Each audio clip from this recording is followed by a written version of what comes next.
It certainly doesn't look like it in the larger scheme of things, but Minister General G. Dwivedi also, the red carpet rollout, that message that was sent by Mark Rutte to US President Donald Trump on the eve of his arrival to Davos. He has praised Donald Trump no end with regards to his interference, his intervening in the Syria matter, bringing about, okay, we're getting to. Thank you very much, Larry. It's great to be back in beautiful Davos, Switzerland, and to address so many respected business leaders, so many friends, few enemies, and all of the distinguished guests. It's a who's who, I will say that. I've come to this year's World Economic Forum with truly phenomenal news from America.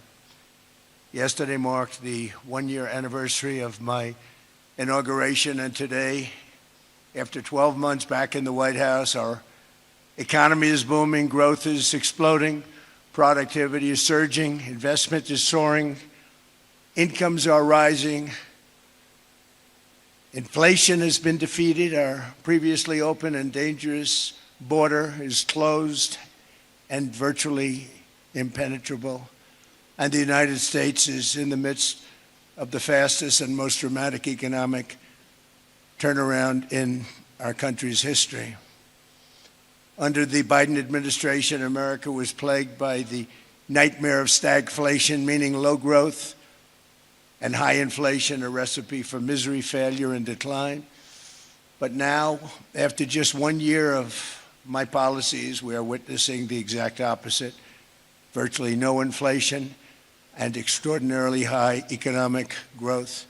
Growth like, I believe, you'll see very shortly, our country has never seen before, perhaps no country has ever seen before. Over the past 3 months, core inflation has been just 1.6%.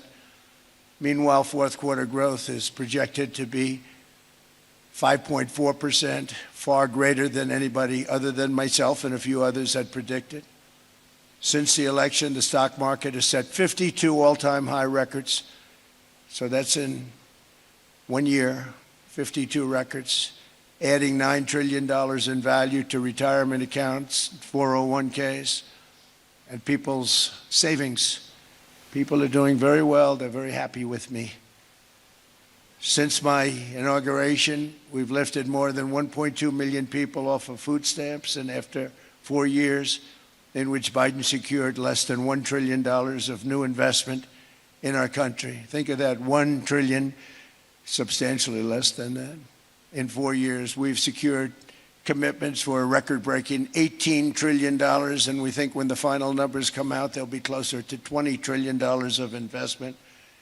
That's never been done by any country at any time, not even close. Just over 1 year ago, under the radical left Democrats, we were a dead country. Now we are the hottest country anywhere in the world. In fact, the United States economy is on pace to grow at double the rate that was projected by the IMF just last April. And with my growth and tariff policies, it should be much higher. I really believe we can be much higher than that. And this is all great news, and it's great for all nations. The USA is the economic engine on the planet, and when America booms, the entire world booms. It's been the history. When it goes bad, it goes bad. You all follow us down, and you follow us up, and we're at a point that I don't believe we've ever been. I never thought we could do it this quickly. My biggest surprise is I thought it would take more than a year, maybe like a year and 1 month. But it's happened very quickly. This afternoon, I want to discuss how we have achieved this economic miracle, how we intend to raise living standards for our citizens to levels never seen before, and perhaps how you too and the places where you come from can do much better by following what we're doing, because certain places in Europe are not even recognizable, frankly, anymore. They're not recognizable. And we can argue about it, but there's no argument. Friends come back from different places. I don't want to insult anybody and say I don't recognize it. And that's not in a positive way. That's in a very negative way. And I love Europe, and I want to see Europe go good, but it's not heading in the right direction. In recent decades, it became conventional wisdom in Washington and European capitals that the only way to grow a modern Western economy was through ever-increasing government spending, unchecked mass migration, and endless foreign imports. The consensus was that so-called dirty jobs and heavy industry should be sent elsewhere, that affordable energy should be replaced by the Green New Scam, and that countries could be propped up by importing new and entirely different populations from faraway lands. This was the path that Sleepy Joe Biden administration and many other Western governments very foolishly followed, turning their backs on everything that makes nations rich and powerful and strong. And there's so much potential in so many nations. The result was record budget and trade deficits and a growing sovereign deficit driven by the largest wave of mass migration in human history. We've never seen anything like it. Quite frankly, many parts of our world are being destroyed before our very eyes, and the leaders don't even understand what's happening. And the ones that do understand aren't doing anything about it. Virtually all of the so-called experts predicted my plans to end this failed model would trigger a global recession and runaway inflation. But we have proven them wrong. It's actually just the opposite. In 1 year, our agenda has produced a transformation like America has not seen in over 100 years. Instead of closing down energy plants, we're opening them up. Instead of building ineffective, money-losing windmills, we're taking them down and not approving any. Instead of empowering bureaucrats, we're firing them, and they're going out and getting jobs in the private sector for 2 and 3 times what they were making in government. So they started off hating me when we fired them, and now they love me. Instead of raising taxes on domestic producers, we're lowering them and raising tariffs on foreign nations to pay for the damage that they've caused. In 12 months, we have removed over 270,000 bureaucrats from the federal payrolls, the largest single-year reduction in government employment since the end of World War II. Nobody thought that was coming, but we had no choice. To make a country great, you can't have all federal jobs.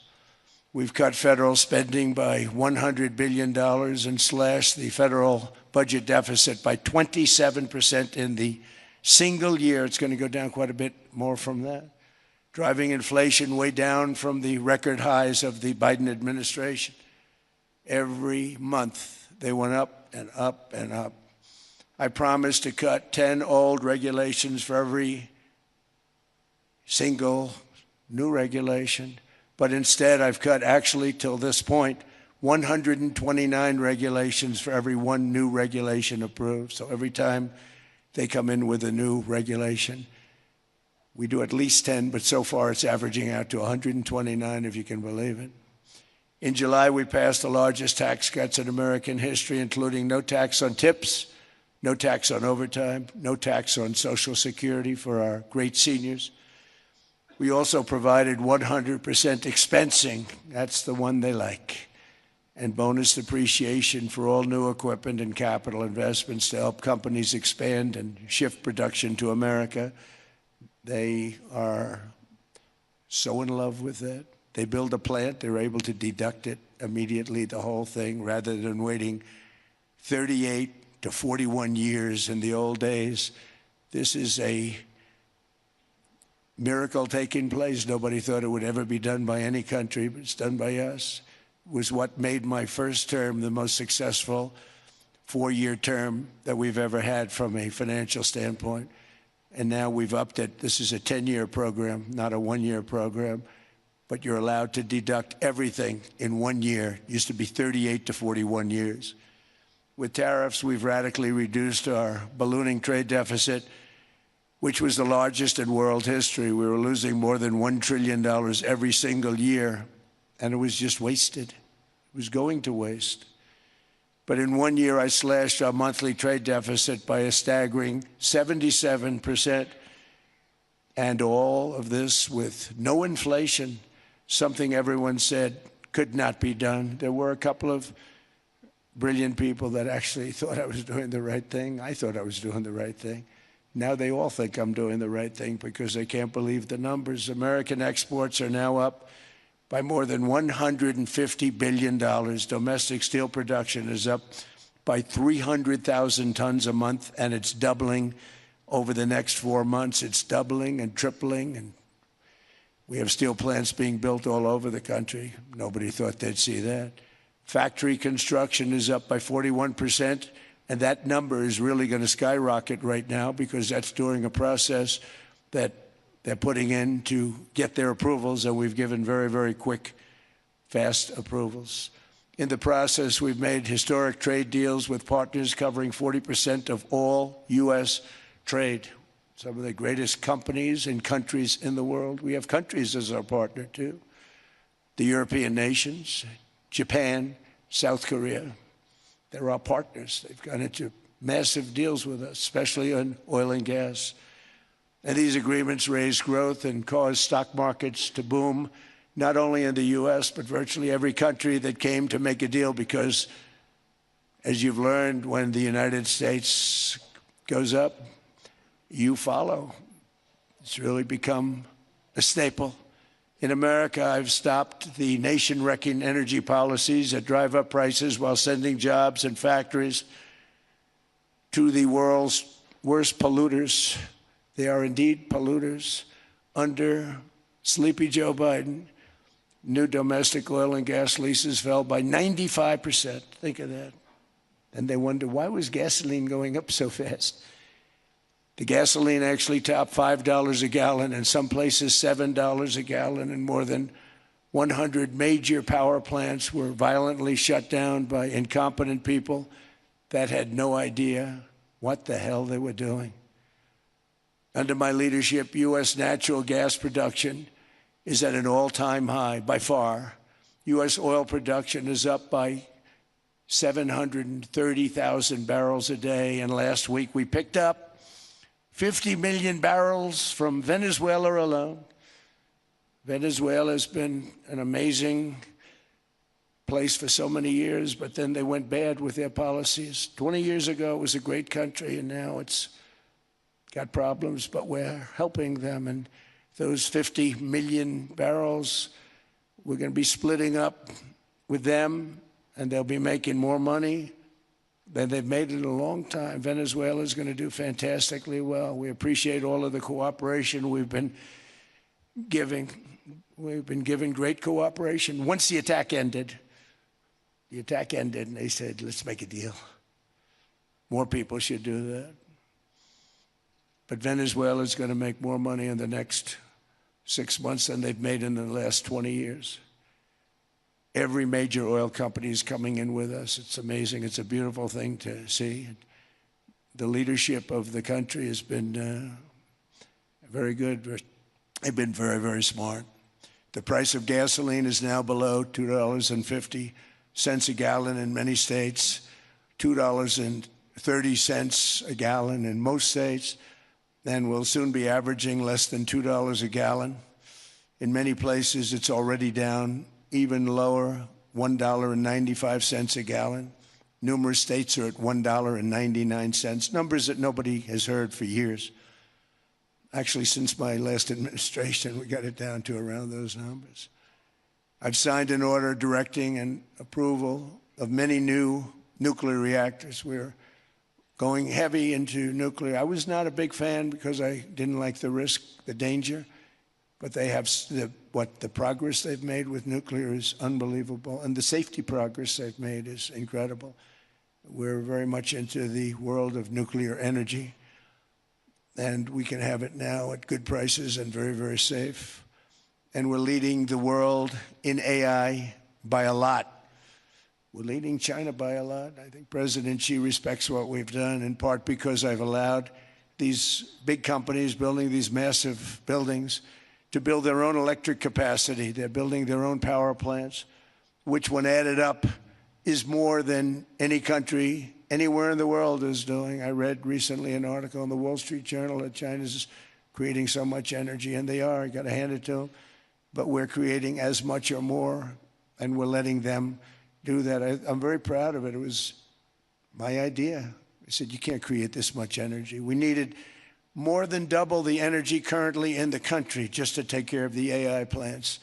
And I said, we can't do that. We have an old grid system. And I came up with the idea, you know, you people are brilliant. You have a lot of money.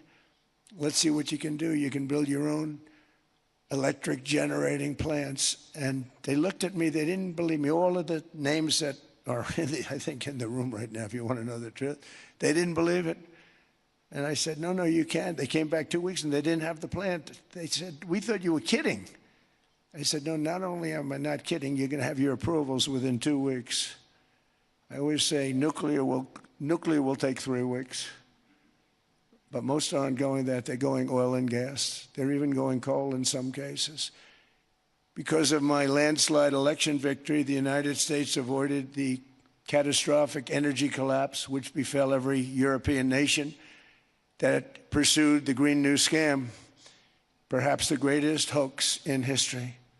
The Green New Scam, windmills all over the place, destroy your land, destroy your land. Every time that goes around, you lose $1,000. You're supposed to make money with energy, not lose money. Here in Europe, we've seen the fate that the radical left tried to impose on America. They tried very hard. Germany now generates 22% less electricity than it did in 2017. And it's not the current chancellor's fault. He's solving the problem. He's going to do a great job.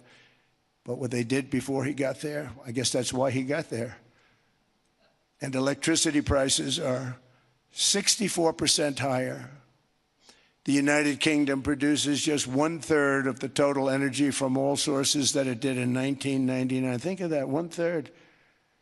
And they're sitting on top of the North Sea, one of the greatest reserves anywhere in the world, but they don't use it.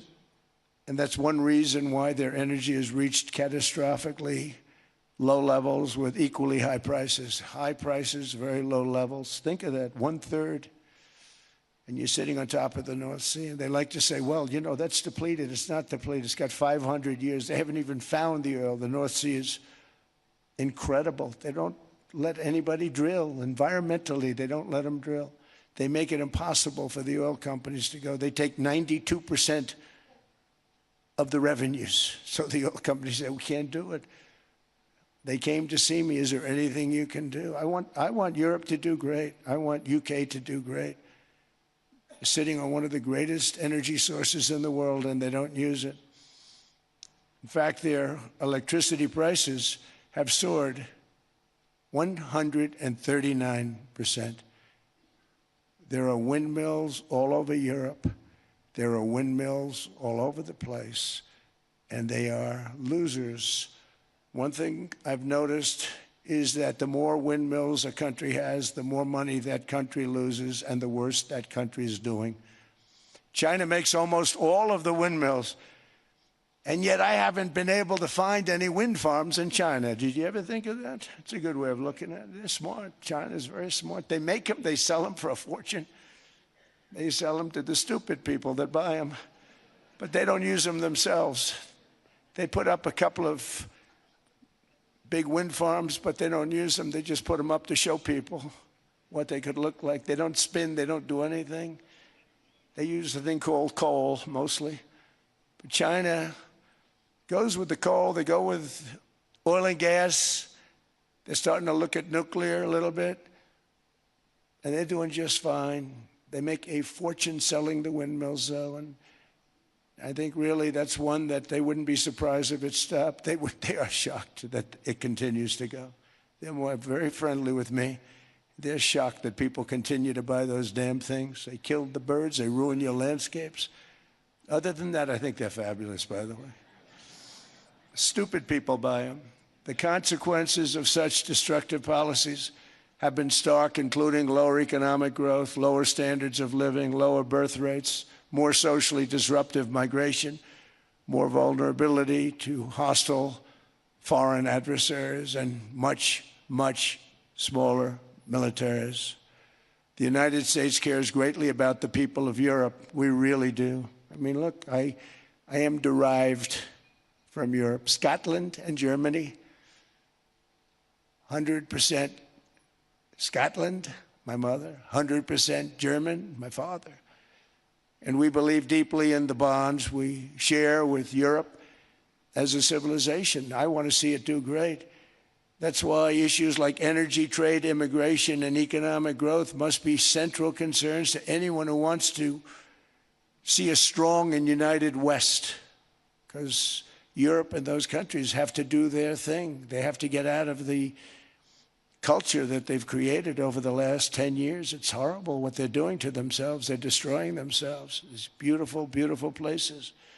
We want strong allies, not seriously weakened ones. We want Europe to be strong. Ultimately, these are matters of national security, and perhaps no current issue makes the situation more clear than what's currently going on with Greenland. Would you like me to say a few words of Greenland? I was going to leave it out of the speech, but I think I would have been reviewed very negatively.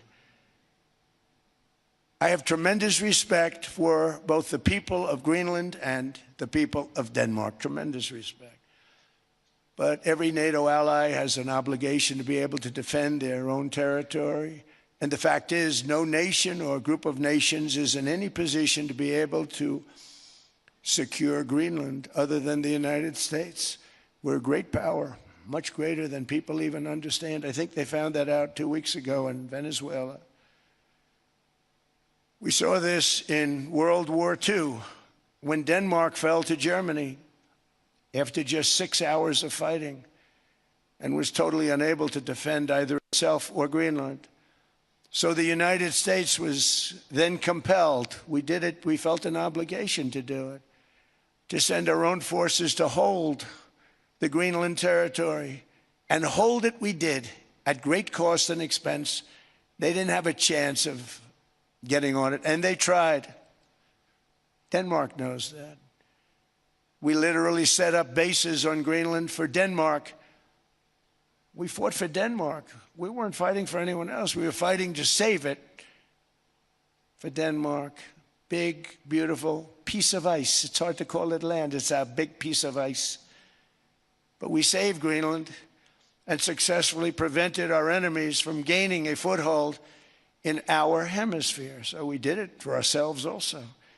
And then after the war, which we won it big. Without us, right now you'd all be speaking German and a little Japanese, perhaps. After the war, we gave Greenland back to Denmark. How stupid were we to do that? But we did it. But we gave it back. But how ungrateful are they now? So now our country and the world face much greater risks than it did ever before because of missiles, because of nuclear, because of weapons of warfare that I can't even talk about. 2 weeks ago, they saw weapons that nobody ever heard of. They weren't able to fire one shot at us. They said, what happened? Everything was discombobulated. They said, we've got them in our sights. Press the trigger, and nothing happened. No anti-aircraft missiles went up. There was one that went up about 30 feet and crashed down right next to the people that sent it. They said, what the hell is going on? Those defensive systems were made by Russia and by China. So they're going to go back to the drawing boards, I guess. Greenland is a vast, almost entirely uninhabited and undeveloped territory. It's sitting undefended in a key strategic location between the United States, Russia, and China. That's exactly where it is, right smack in the middle. Wasn't important nearly when we gave it back. You know, when we gave it back, it wasn't the same as it is now. It's not important for any other reason, you know. Everyone talks about the minerals. There's so many places. There's no rare earth. No such thing as rare earth. There's rare processing. But there's so much rare earth. And to get to this rare earth, you got to go through hundreds of feet of ice, That's not the reason we need it. We need it for strategic national security and international security. This enormous unsecured island is actually part of North America, on the northern frontier of the Western Hemisphere. That's our territory. It is therefore a core national security interest of the United States of America. And in fact, it's been our policy for hundreds of years to prevent outside threats from entering our hemisphere, and we've done it very successfully. We've never been stronger than we are now. That's why American presidents have sought to purchase Greenland for nearly 2 centuries. You know, for 2 centuries they've been trying to do it. They should have kept it after World War II, but they had a different president. That's all right. People think differently. Much more necessary now than it was at that time, however. In 2019, Denmark said that they would spend over $200 million to strengthen Greenland's defenses. But as you know, they spent less than 1% of that amount. 1%. There's no sign of Denmark there. And I say that with great respect for Denmark, whose people I love, whose leaders are very good. It's the United States alone that can protect this giant mass of land, this giant piece of ice, develop it and improve it and make it so that it's good for Europe and safe for Europe and good for us. And that's the reason I'm seeking immediate negotiations to once again discuss the acquisition of Greenland by the United States, just as we have acquired many other territories throughout our history, as many of the European nations have. They've acquired. There's nothing wrong with it. Many of them. Some went in reverse, actually, if you look. Some had great, vast wealth, great, vast lands all over the world. They went in reverse. They're stuck back where they started. That happens too. But some grow. But this would not be a threat to NATO. This would greatly enhance the security of the entire alliance, the NATO alliance. The United States is treated very unfairly by NATO. I want to tell you that. And when you think about it, nobody can dispute it. We give so much and we get so little in return. And I've been a critic of NATO for many years. And yet I've done more to help NATO than any other president by far, than any other person. You wouldn't have NATO if I didn't get involved in my first term. The war with Ukraine is an example. We are thousands of miles away, separated by a giant ocean. It's a war that should have never started, and it wouldn't have started if the 2020 U.S. presidential election weren't rigged. It was a rigged election. Everybody now knows that. They found out. People will soon be prosecuted for what they did. It's probably breaking news, but it should be. It was a rigged election. You can't have rigged elections. You need strong borders, strong elections, and ideally a good press. I always say it. Strong borders, strong elections, free, fair elections, and a fair media. The media is terrible. It's very crooked. It's very biased, terrible.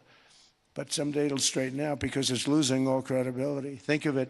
When I went in a landslide, a giant landslide, won all 7 swing states, won the popular vote, won everything, and I only get negative press. That means that it has no credibility. And if they're going to get credibility, they're going to have to be fair. So you need a fair press. But you also need those other elements. And I inherited a terrible, terrible situation. If you look, the border was open. The inflation was raging. Everything was bad with the United States when I came into office. But I also inherited a mess with Ukraine and Russia, something that would have never happened. And I know Putin very well. He and I would discuss Ukraine. It was the apple of his eye, but he wasn't going to do anything. I said, Vladimir, you're not doing it. He would never have done it. It was terrible what happened. I could see it happening, too. After I left, I could see it happening. Biden had given Ukraine and NATO $350 billion, a staggering sum, $350 billion. I came in, and just like the southern border, just like inflation, just like our economy, I said, wow, this place is in trouble, meaning our country. All of these things were out of control. But the border was out of control. We fixed it with the strongest border anywhere in the world. and have now been working on this war for 1 year, during which time I settled 8 other wars. India, Pakistan, I settled other wars that were. Vladimir Putin called me, Armenia, Azerbaijan. He said, I can't believe you settled that one. They were going on for 35 years. I settled it in 1 day. And President Putin called me. He said, you know, I can't believe I've worked on that war for 10 years trying to settle it. I couldn't do it. I said, do me a favor, focus on settling your war. Don't worry about that one. What does the United States get out of all of this work, all of this money, other than death, destruction, and massive amounts of cash going to people who don't appreciate what we do? They don't appreciate what we do. I'm talking about NATO, I'm talking about Europe. They have to work on Ukraine. We don't. The United States is very far away. We have a big, beautiful ocean separating us. We have nothing to do with it. Until I came along, NATO was only supposed to pay 2% of GDP. But they weren't paying, most of the countries weren't paying anything. The United States was paying for virtually 100% of NATO. And I got that stopped. I said, that's not fair. But then, importantly, I got NATO to pay 5%, and now they were paying, and now they are paying. So something nobody said was possible. They said, we will never go up higher than 2%. But they went to 5%, and now they're paying the 5. They didn't pay the 2, and now they're paying the 5. And they're stronger for it, and they have an excellent, by the way, Secretary General, who's possibly in the room. Mark, are you here? Yes, he's here. Hello, Mark. We never asked for anything, and we never got anything. We probably won't get anything unless I decide to use excessive strength and force, where we would be, frankly, unstoppable. But I won't do that. Okay? Now everyone's saying, oh, good. That's probably the biggest statement I made, because people thought I would use force. I don't have to use force. I don't want to use force. I won't use force. All the United States is asking for is a place called Greenland, where we already had it as a trustee, but respectfully returned it back to Denmark not long ago, after we defeated the Germans, the Japanese, the Italians, and others in World War II. We gave it back to them. We were a powerful force then, but we are a much more powerful force now, after I rebuilt the military in my first term and continue to do so today. We have a budget of $1.5 trillion. We're bringing back battleships. The battleship is 100 times more powerful than the great battleships you saw in World War II, those great, big, gorgeous ships, the Missouri, the Iowa, the Alabama. Because I thought maybe we could take them out of mothballs. They said, no, sir, these ships are 100, think of that, 100 times more powerful than those big, magnificent pieces of art that you saw so many times ago, that you still see on television. You say, wow, what a force. 100 times, each ship 100 times more powerful than the big battleships of the past. So that was the end of the mothball story. So what we have gotten out of NATO is nothing except to protect Europe from the Soviet Union and now Russia. I mean, we've helped them for so many years. We've never gotten anything, except we pay for NATO. And we paid for many years until I came along. We paid for, in my opinion, 100% of NATO, because they weren't paying their bills. And all we're asking for is to get Greenland, including right title and ownership, because you need the ownership to defend it. You can't defend it on a lease. Number one, legally it's not defensible that way, totally. And number two, psychologically, who the hell wants to defend a license agreement or a lease, which is a large piece of ice in the middle of the ocean, where if there is a war, much of the action will take place on that piece of ice. Think of it. Those missiles would be flying right over the center of that piece of ice. All we want from Denmark for national and international security and to keep our very energetic and dangerous potential enemies at bay is this land on which we're going to build the greatest golden dome ever built. We're building a golden dome that's going to, just by its very nature, going to be defending Canada. Canada gets a lot of freebies from us, by the way. They should be grateful also, but they're not. I watched your Prime Minister yesterday. He wasn't so grateful. But they should be grateful to us. Canada lives because of the United States. Remember that, Mark, the next time you make your statements. What we did for Israel was amazing, but that's nothing compared to what we have planned for the United States, Canada, and the rest of the world. We are going to build a dome like no other. We did it for Israel. And by the way, I told Bibi, stop taking credit for the dome. That's our technology. That's our stuff. But they had a lot of courage, and they were good fighters, and they did a good job, and we wiped out the Iran nuclear threat like nobody can believe. Nobody's ever seen anything like it. That, Venezuela, taking down Soleimani, wiping out al-Baghdadi when he tried to reinstitute ISIS. We did a lot. I did a lot of big things, all perfectly executed. Everyone was perfectly executed. Somebody told me that, a military expert told me, "Sir, everything you've done has been perfectly executed." I said, "I know." So other presidents have spent, whether foolishly or not, trillions and trillions of dollars on NATO and gotten absolutely nothing in return. We've never asked for anything. It's always a one-way street. Now they want us to help them with Ukraine. And we say, we're going to. I'm really helping, not even them. I want to see, last week, if you saw, it was 10,000 soldiers, but last month it was 31,000 soldiers died. 31,000.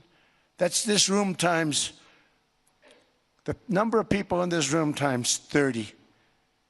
Think of it. 30,000 soldiers died in 1 month.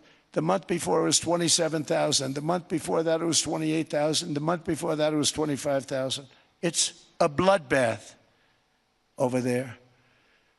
And that's what I want to stop. It doesn't help the United States, but these are souls. These are young people. Look like you, look like some of you right in the front row. They go to war. Their parents are so proud. Oh, there he goes, comes back. 2 weeks later, they get a call, your son's head's been blown off. I want to stop it. It's a horrible war. It's the worst since World War II. They keep going, they'll exceed World War II. The numbers are staggering, how many people they've lost. They don't want to talk about it. Ukraine and Russia lost just tremendous amounts. And I'm dealing with President Putin, and he wants to make a deal, I believe. I'm dealing with President Zelensky, and I think he wants to make a deal. I'm meeting him today. He might be in the audience right now. But they got to get that war stopped because too many people are dying, needlessly dying. Too many souls are being lost. It's the only reason I'm interested in doing it. But in doing it, I'm helping Europe, I'm helping NATO, and I've until the last few days when I told them about Iceland, they loved me. They called me daddy, right, last time. A very smart man said, he's our daddy. He's running it. I was like running it. I went from running it to being a terrible human being. But now what I'm asking for is a piece of ice, cold and poorly located, that can play a vital role in world peace and world protection. It's a very small ask compared to what we have given them for many, many decades. But the problem with NATO is that we'll be there for them 100%. But I'm not sure that they'd be there for us. If we gave them the call, gentlemen, we are being attacked. We're under attack by such and such a nation. I know them all very well. I'm not sure that they'd be there. I know we'd be there for them. I don't know that they'd be there for us. So with all of the money we expend, with all of the blood, sweat, and tears, I don't know that they'd be there for us. They're not there for us on Iceland, that I can tell you. I mean, our stock market took the first dip yesterday because of Iceland. So Iceland's already cost us a lot of money. But that dip is peanuts compared to what it's gone up.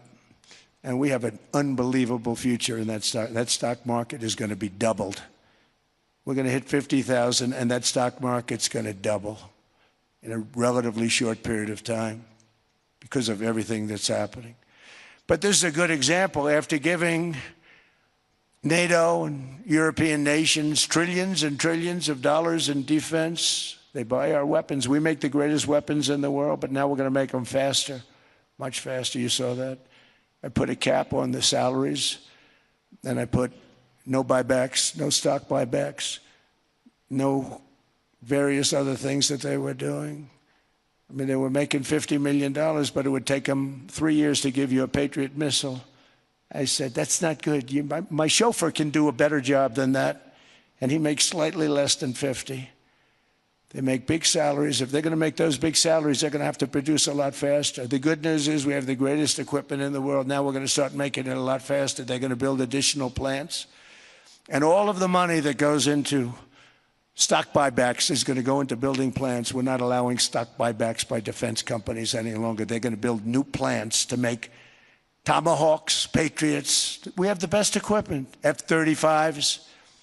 F-47, the new one just coming out. They say it's the most devastating plane, fighter jet ever. Who knows? They called it 47. If I don't like it, I'm going to take the 47 off it. I wonder why they called it 47. We'll have to think about that. But if I don't like it, I'm going to take that 47 off. But it's supposed to be the Stage 6. It's supposed to be the first Stage 6 plane, undetectable, like our B-2 bombers were undetectable. They flew right over Iran. They were undetectable. And they did their job, and they got the hell out of there.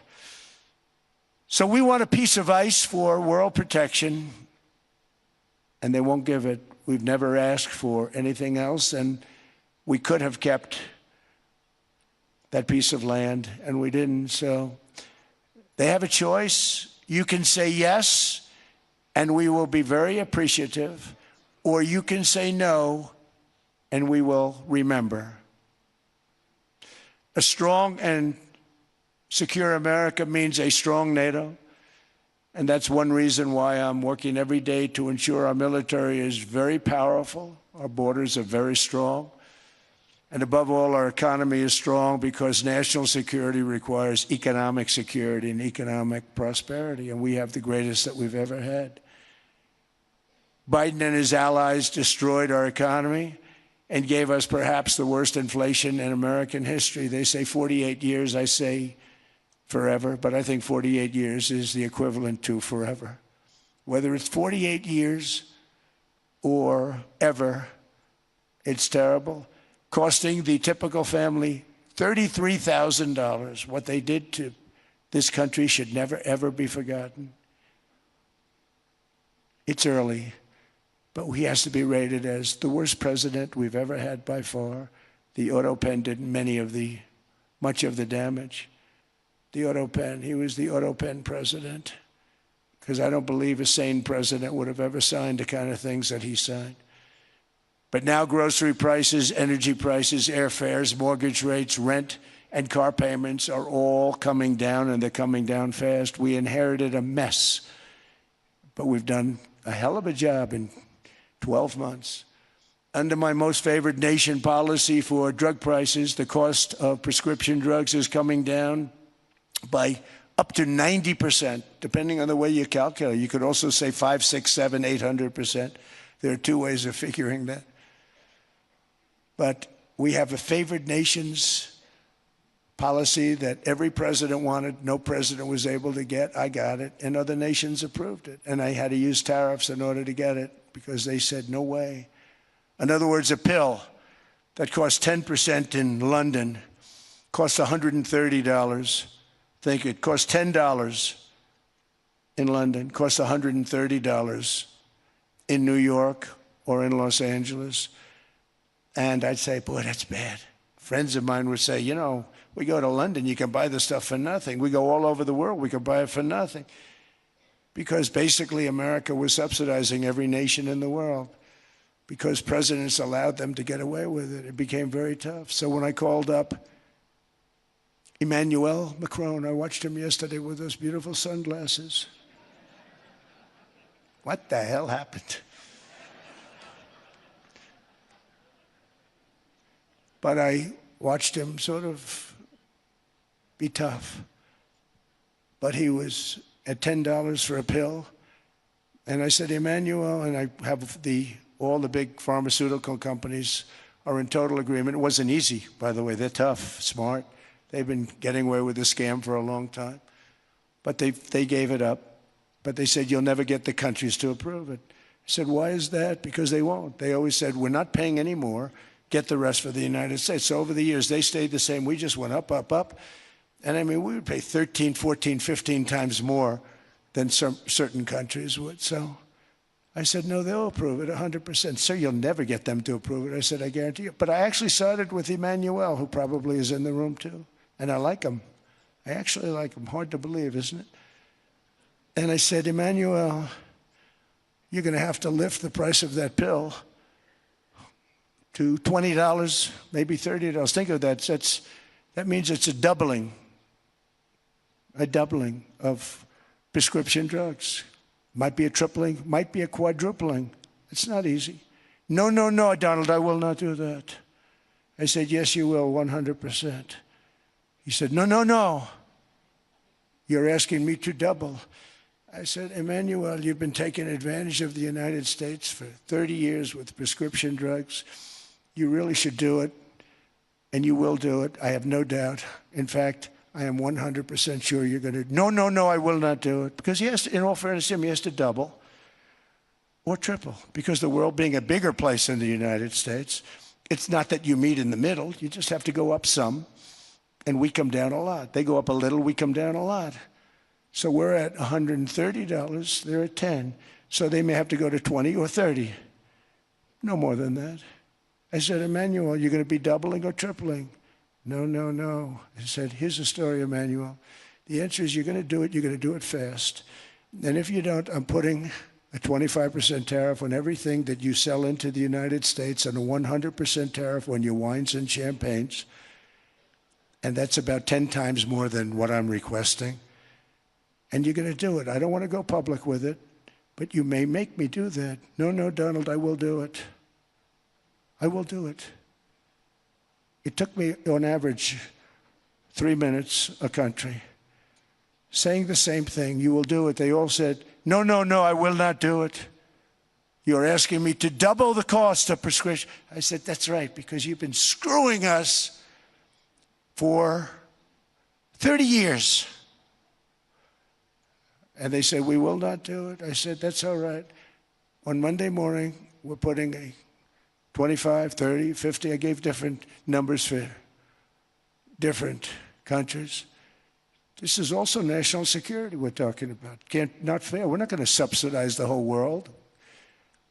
And every one of those countries have agreed to do it.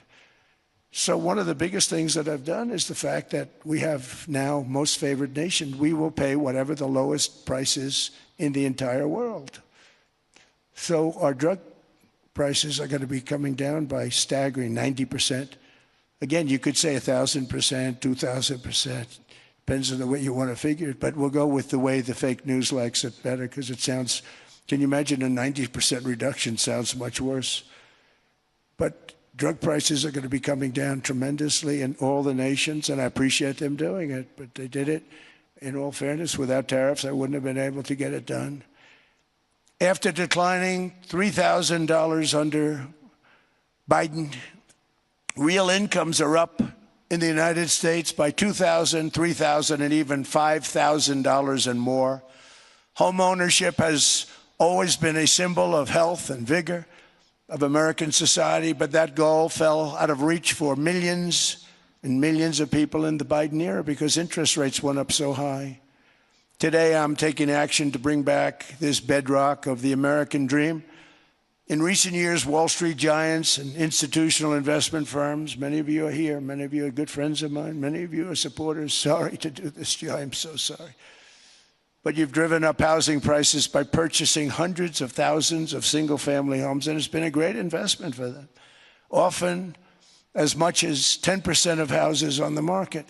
You know, the crazy thing is a person can't get depreciation on a house, But when a corporation buys it, they get depreciation. Okay, that's something we're going to have to think about too. I don't know if too many people think about that. You buy a corporation, they buy 500 houses, they buy hundreds of thousands, they buy 500 houses, they can take depreciation. A person sweats and works and buys one house, they can't. But homes are built for people, not for corporations, and America will not become a nation of renters. We're not going to do that. That's why I have signed an executive order banning large institutional investors from buying single-family homes. It's just not fair to the public. They're not able to buy a house. And I'm calling on Congress to pass that ban into permanent law, and I think they will. One of the biggest barriers to saving for a down payment has been surging credit card debt. The profit margin for credit card companies now exceeds 50%, one of the biggest. And they charge Americans interest rates of 28%, 30%, 31%, 32%. Whatever happened to usury? So to help our citizens recover from the Biden disaster, all caused by this horrible president, just horrible president, I'm asking Congress to cap credit card interest rates at 10% for 1 year. And this will help millions of Americans save for a home. They have no idea they're paying 28%. They go out there a little late in their payment and they end up losing their house. It's terrible. To unleash innovation in savings and financing, I'm also working to ensure America remains the crypto capital of the world. And to that end, last year I signed the landmark Genius Act into law. Now Congress is working very hard on crypto market structure legislation, Bitcoin, all of them, which I hope to sign very soon, unlocking new pathways for Americans to reach financial freedom. And I did it for two reasons. Number one, I thought it was politically good, and it was. I got tremendous political support. But more importantly, China wanted that market too. It's just like they want the AI. And we've got that market, I think, pretty well locked up. If I didn't do it, Biden was totally against it until before the election when they realized that, there were millions of people voting against him over crypto. And all of a sudden they loved it very much, but it was too late. They blew it. But it is politically popular, but it's much more importantly, we have to make it so that China doesn't get the hold of it. And once they have that hold, we're not going to be able to get it back. So I'm honored to have done it. Finally, I've instructed government-backed institutions to purchase up to $200 billion in mortgage bonds to bring down interest rates. And I'll be announcing a new Fed chairman in the not-too-distant future. I think he'll do a very good job. See, I gave away some of it. He did give that away. So we have something, got something, but somebody that's very respected. They're all respected. They're all great. Everyone that I interviewed is great. Everyone could do, I think, a fantastic job. Problem is they change once they get the job. They do. They're saying everything I want to hear, and then they get the job. They're locked in for 6 years. They get the job, and all of a sudden, let's raise rates a little bit. I call them, sir, we'd rather not talk about this. It's amazing how people change once they have the job, but it's too bad. Sort of disloyalty, but they got to do what they think is right. We have a terrible chairman right now. Jerome, too late Powell. He's always too late. And he's very late with interest rates, except before the election, he was just fine for the other side. So we're going to have somebody that's great, and we hope he does the right job. Last week, the average 30-year mortgage rate dropped below 6% for the first time in many years. Another major factor in driving up housing costs was the mass invasion of our borders. And I have to say one thing about housing, because nobody ever says this. I am very protective of people that already own a house, of which we have millions and millions and millions. And because we have had such a good run, the house values have gone up tremendously. And these people have become wealthy. They weren't wealthy. They become wealthy because of their house. And every time you make it more and more and more affordable for somebody to buy a house cheaply, you're actually hurting the value of those houses, obviously, because the one thing works in tandem with the other. And I don't want to do anything that's going to hurt the value of people that own a house who, for the first time in their lives, are walking around the streets of whatever city they're in, very proud that their house is worth $500,000, $600,000, $700,000. Now, if I want to really crush the housing market, I could do that so fast and people could buy houses, but you would destroy a lot of people that already have houses. In some cases, they've mortgaged their house, and the mortgage would be very low, and all of a sudden the mortgage without any changes becomes very high, and they end up losing the house. I'm not going to hurt, and I speak with Scott, who's doing a fantastic job, and Howard, who's doing a fantastic job, and all of my people. And I always say, look, you know, I can crush the hell out of the market. We can drop interest rates to a level, and that's one thing we do want to do. That's natural. That's good for everybody. You know, the dropping of the interest rates, we should be paying a much lower interest rate than we are. We should be paying the lowest interest rate of any country in the world, because without the United States, you don't have a country. I mean, I had a case with Switzerland. We happened to be in Switzerland. Maybe I'll give you a quick story. But they were paying nothing. They make beautiful watches, great watches, Rolex, all of them. They were paying nothing to the United States when they sent their product in. And we had a $41 billion deficit. $41 billion with this beautiful place. Flew over it, isn't it nice? So I said, let's put a 30% tariff on them so that we get back some of it, not all of it at all. We still have a deficit, big deficit. We had 41 million. That's a big deficit. And I said, let's put a tariff on. Different tariffs, different places. You're all party to them. In some cases, victims to them. But in the end, it's a fair thing. And most of you realize that. But we put a 30% tariff on Switzerland, and all hell broke loose. They were calling, I mean, like you wouldn't believe. And I know so many people from Switzerland, incredible place, incredible, brilliant place. But I then realized that they're only good because of us. And there's so many other examples. I mean, us and probably other places, but a majority of the money they make is because of us, because we never charged them anything. So they come in, they sell their watches, no tariffs, no nothing. They walk away, they make $41 billion on just us. So I said, no, we can't do that. So I'm going to bring it up. I still would have a deficit pretty substantial, but I brought it up to 30%. And I guess Prime Minister, I don't think President, I think Prime Minister called a woman, and she was very repetitive. She said, no, no, no, you cannot do that, 30%. You cannot do that. We are a small, small country. I said, yeah, but you have a big, big deficit. You may be small, but you have a bigger deficit than big countries. He said, no, no, no, please, you cannot do it. Kept saying the same thing over and over. We are a small country. I said, but you're a big country in terms of, and she just rubbed me the wrong way, I'll be honest with you. And I said, all right, thank you, ma'am, appreciate it. Do not do this. Thank you very much, ma'am. And I made it 39%. And then all hell really broke out. And I was paid visits by everybody. Rolex came to see me. They all came to see me. But I realized, and I reduced it, because I don't want to hurt people. I don't want to hurt them. And we brought it down to a, lower level. Doesn't mean it's not going up, but we brought it down to a lower level. But they pay now, tariff.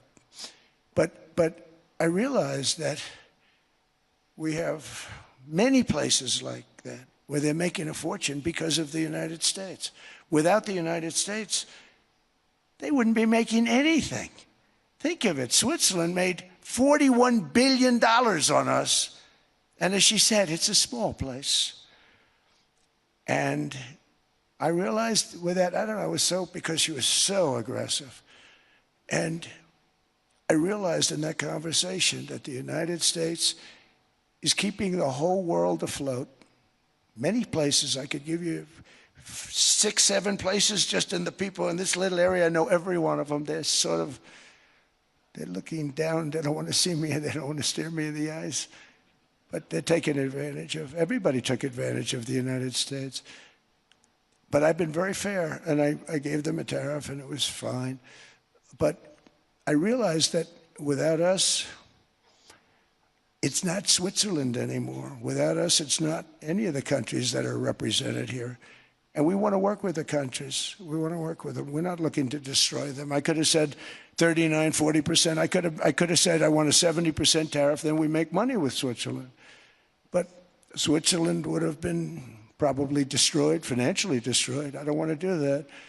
But we should be paying the lowest interest rate of everybody. I hope Scott's listening to this, because we should be paying the lowest interest rate of everybody. Without us, most of the countries don't even work. And then you have the protection factor. Without our military, which is the greatest in the world by far, without our military, you have threats that you wouldn't believe.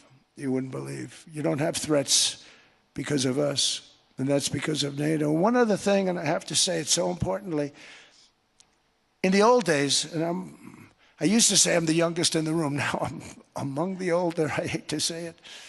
I don't feel old, but I'm among the older. But I remember not long ago, 20, 25 years ago, when good news came out about, let's say, the United States. The United States had a great quarter. The United States had a great month. All the stocks went up. And that's the way it's supposed to be.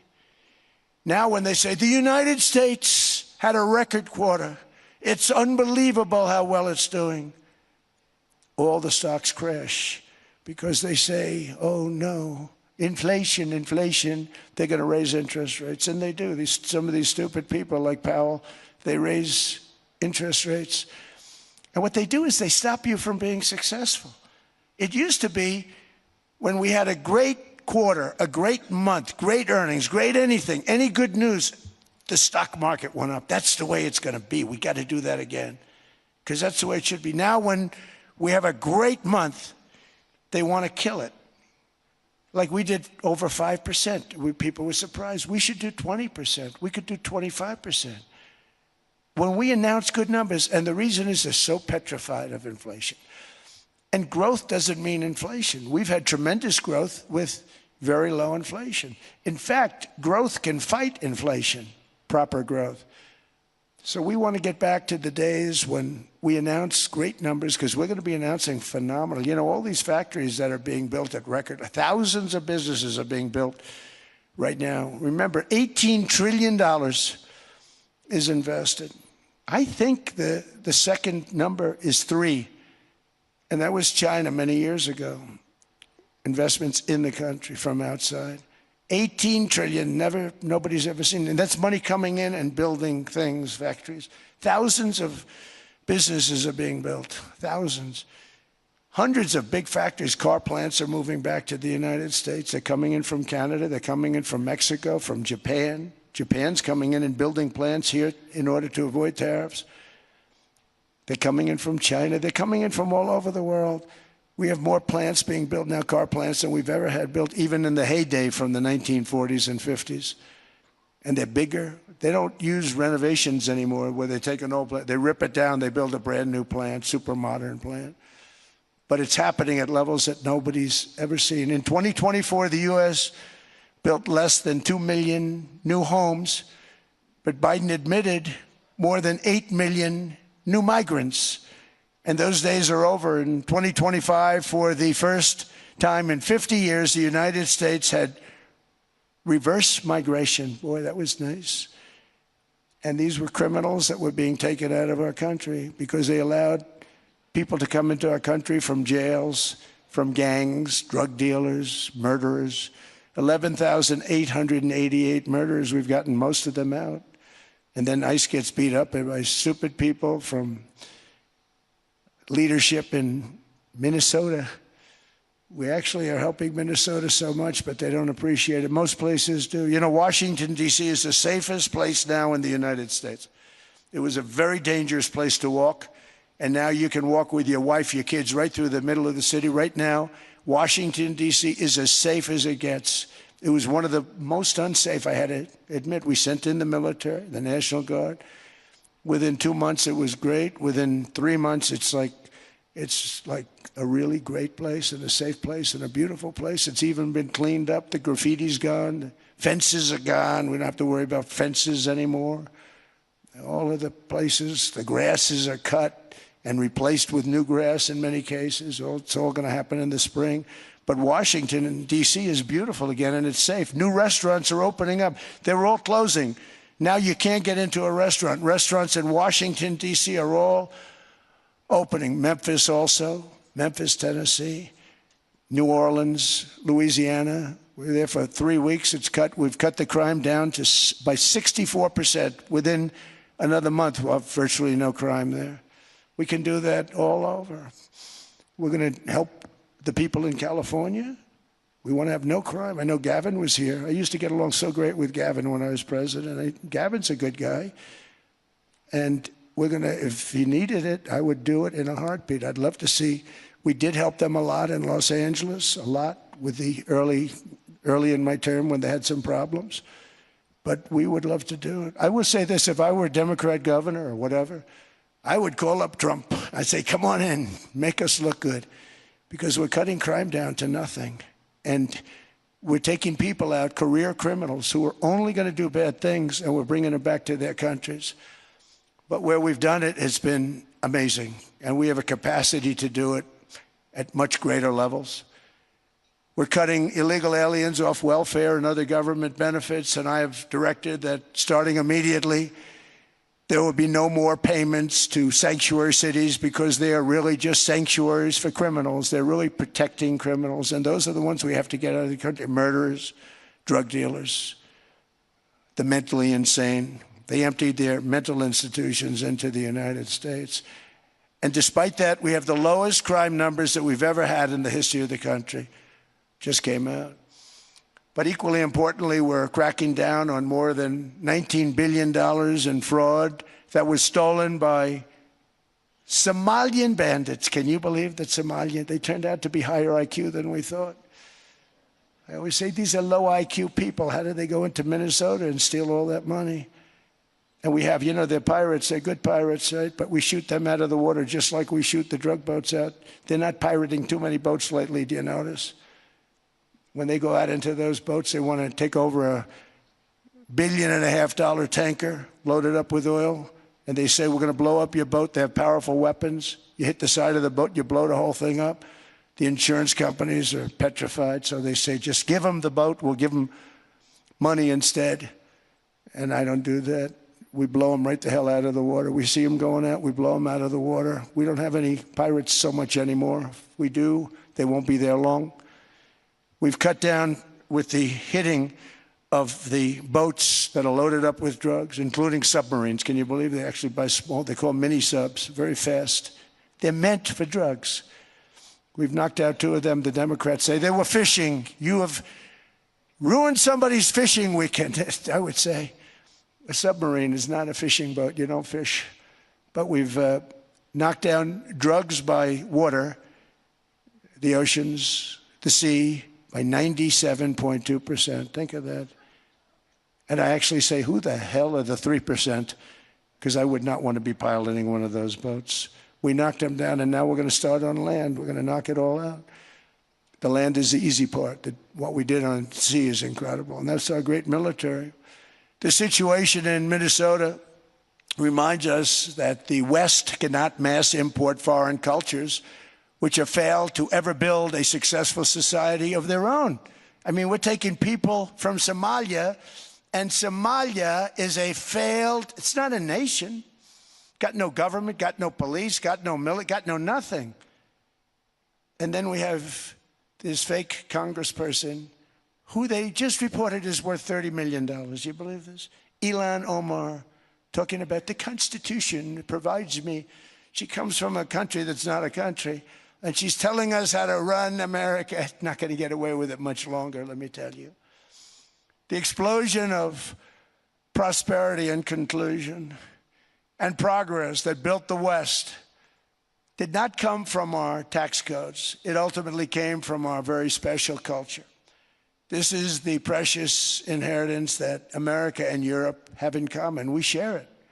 We share it, but we have to keep it strong. We have to become stronger, more successful, and more prosperous than ever. We have to defend that culture and rediscover the spirit that lifted the West from the depths of the Dark Ages to the pinnacle of human achievement. We live in an incredible, changing period. It's an unbelievable time, but we have to take advantage of the time that we're in. In our hands are technologies that our ancestors could scarcely have. I mean, they couldn't have even dreamt some of the things that we see today. And so rapidly they're produced. I mean, AI, 2 years ago, nobody ever heard of the term, and now everybody's talking about it. And it can have some very good purpose. It could also have some dangerous purpose, and for that we have to watch out. But some tremendous things are happening because of it. And we're leading by so much. We're doing so well. But opportunities that are bigger and grander than ever before in human history are right before us. It is the pioneers in this room. Many of you in this room are true pioneers. You're truly brilliant people. Just your ability to get a ticket is brilliant because you have about 50 people for every seat. I don't know what, that's Larry. Everything Larry touches turns to gold. He made this very successful. But you're in this room, and some of you are the greatest leaders anywhere in the world. You're the greatest brains anywhere in the world. And the future is unlimited, and to a large part because of you, and we have to protect you, and we have to cherish you. I always say we have to cherish our brilliant people because there aren't many of them. So together with confidence, boldness, and persistence, let us lift up our people, grow our economies, defend our shared destiny, and build a future for our citizens that is more ambitious, more exciting, more inspiring, and greater than the world has ever seen. We're in a position to do things that nobody else has ever even thought of before. And many of the people in this room are the ones that are doing it, and I want to congratulate you, and I'm with you all the way. You can do things that nobody else can even think about. So I congratulate you on your tremendous success. And the United States is back, bigger, stronger, better than ever before. And I'll see you around. Thank you all very much. Thank you very much.